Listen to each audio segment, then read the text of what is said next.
වෙස්සන්තර ජාතකය අති උතුම් දානය බොහෝ කලකට පෙර සශ්‍රීක සිවි රාජධානියේ සියලු සත්වයන් කෙරෙහි මහත් අනුකම්පාවෙන් පිරුණු හදවතක් ඇති කුමරෙක් වාසය කළේය. දිනක් වෙසන්තර කුමරු වැස්ස සහ සෞභාග්‍ය ගෙන එන බවට විශ්වාස කළ රාජධානියේ පූජනීය සුදු ඇතා දන් දුන්නේය. We accept this sacred duty. This is madness. මිනිසුන් කෝපයට පත් වූ අතර ඔහුගේ අධික ත්‍යාගශීලීත්වය නිසා කුමරු රාජධානියෙන් පිටුවහල් කරන ලදී.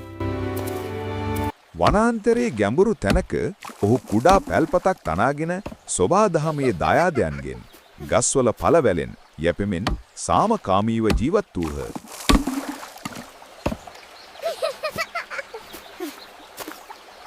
දිනක් මහලු බ්‍රාහ්මණෙක් පැමිණ කුමරුගේ දරුවන් දෙදෙනා සේවකයන් ලෙස ඉල්ලා සිටියේය.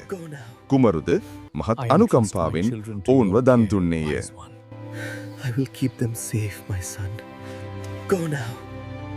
ඉන් ටික කලකට පසු දෙවියන්ගේ රජු ශක්‍රයා තාපසයෙකු ලෙස වෙස්වලාගෙන පැමිණ කුමරුගේ බිරිඳ ඉල්ලා සිටියේය.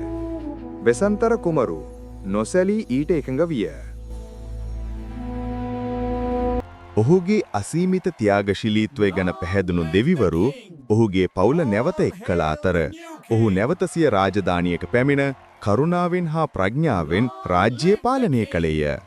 All hail the new king!